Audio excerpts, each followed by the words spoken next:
Skating looks different everywhere you go. The bustling sidewalks of a Parisian plaza are going to create a much different setting than an empty Los Angeles asphalt schoolyard. The architecture you'll find in a Midwestern American city is going to look vastly different than in the metropolises of NYC and Tokyo.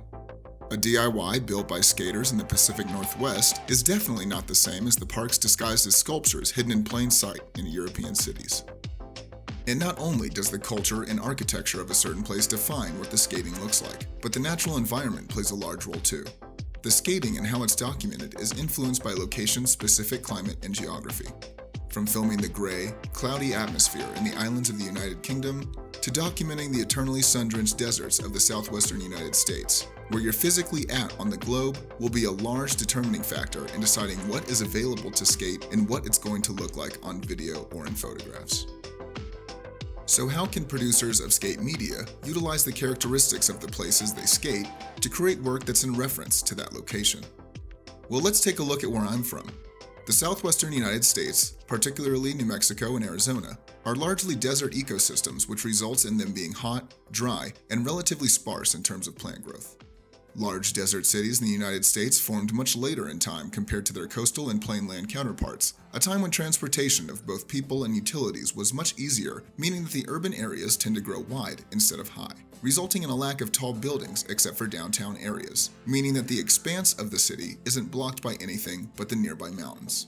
The rivers we do have are smaller than most rivers around the country, meaning that communities need to direct and store as much rainwater as possible to supplement water flowing through the river.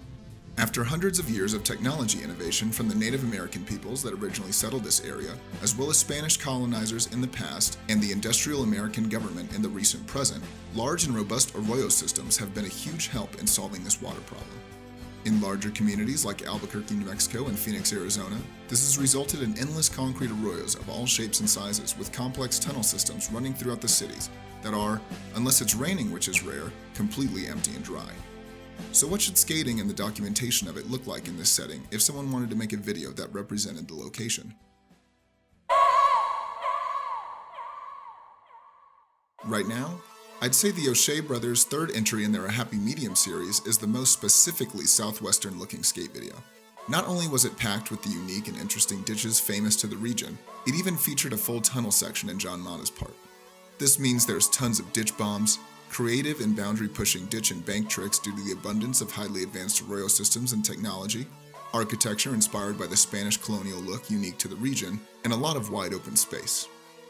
But this isn't the only reason it's a quintessential southwestern video experience. A Happy Medium 3 takes on a bright yellow color grade throughout a majority of the video, which exaggerated the hot, dry, and sunny climate of the desert. This bright yellowed footage isn't unique to the O'Shea brothers, however. Most notably, Chris Thesson utilizes a very similar look in Transworld Substance. But while Thesson uses the grade as a way to differentiate Substance from the norm, create a cohesion tying together the skate footage, and making a distinct separation between the skating and the color-neutral B-roll, the O'Shea brothers' use of the grade can also be seen as a way to link their video to the southwestern deserts rather than only being an aesthetic tool. The overexposed highlights of the grade make clips filmed at higher exposures blown out, almost like you're looking directly into the sun. On top of that, the low dynamic range present in the Sony VXs that they film with create an even greater contrast between the bright highlights and the dark shadows.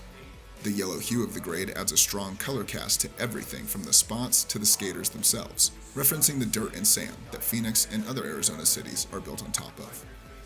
Both these elements work together to create an atmosphere of perpetual golden hour, seeming as if every trick was done during sunset on a hot, sunny day in the dry and dirty desert.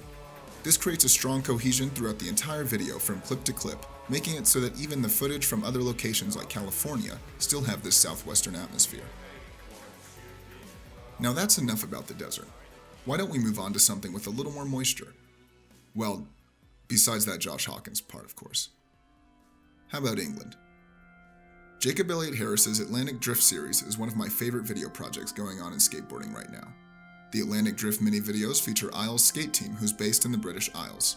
Almost every installment is focused on a particular city, like New York or Paris. But in the second installment, the entire video takes place at one specific spot, St. Paul's Cathedral in London. St. Paul's has a history that dates back over 1,400 years, with its founding in 604 AD.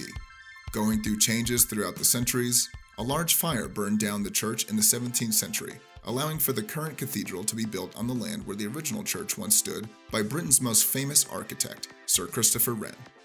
The current cathedral held the title of the tallest building in London for over 250 years, even escaping mass destruction caused by the Blitz during World War II. Now, this video isn't meant to be just a history lesson, but I have to add all this information to give context on how significant and long-lasting St. Paul's Cathedral is to the history and culture of London. London is currently the third most popular city for tourist travel in the world, and St. Paul's, sitting at the highest point in the city of London, is not only one of its most iconic buildings, but is also in the top 15 most visited destinations within London, seeing over 1.6 million tourists in 2018 alone. So after taking a look at the cathedral's place in London, what's that got to do with skateboarding there? Well, following the Blitz in World War II, reconstruction around the cathedral took place, including the Festival Gardens, which is the plaza that houses the spots skated in the video. This is where the concrete walkways, the cobblestone paths, and the numerous ledges for visitors to sit came from. But the spot itself isn't all. Tourists and locals alike fill the plaza's seating and roam its walkways throughout the entire video. The plaza sits on a corner right in the city of London, meaning that anything from a single pedestrian to a double-decker bus is passing by constantly at all times of the day.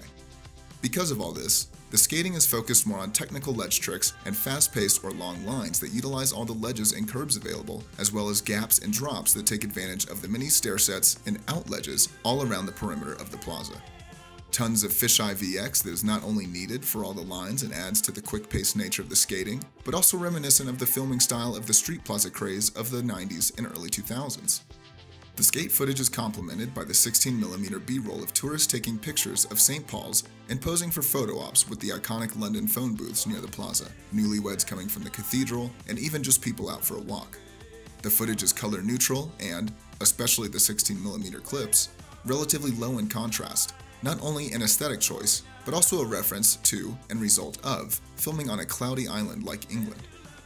This all adds up to condense London's history, population, tourist attraction, and popular architecture, as well as its cliched icons like the double-decker buses and phone booths, all into one skate montage at one single spot. Also, they got this clip. So I'd say they did a good job. So what can we take from this? Well, first of all, where you skate is going to dictate what tricks you can do and what the documentation of that skating will look like.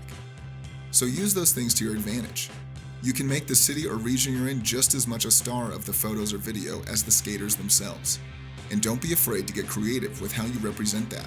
Music, color, pacing, composition, theme, anything and everything about how a project is made and presented can be used with those intentions in mind. So no matter where you're from, there's something that makes the skating there special.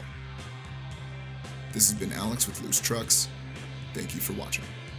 You know what's one thing I noticed? You are pretty much the reason why everyone's fucking footage looks yellow nowadays. Like, What? Like VX1000? Because you used to add a yellow tint to your shit, right? Really? Yes. But what made you do that? Was it just the look that you I like how this looks? I kind of remember it one day. I was filming my buddy Thomas, who helped me build stuff. We're at Lockney High. He kickflipped the 11 stair, and I fucked up, and I white balanced wrong before he did it. And I showed Daniel and Thomas the trick. I was like, oh, here it is. And I was like, oh, the colors are kind of bad and shit. Daniel's like, oh, that looks cool. It looks like sunset. I was like, oh, okay, cool. Like sunset. Like, I like that. It feels good. And then I just started doing that from then on. I just made stuff really warm. Okay. Huh. And then I watch it back and I'm like, whoa, this is like people's skin fucking orange. I need that. I need that color balance. I'm fucking white as shit. I would love that.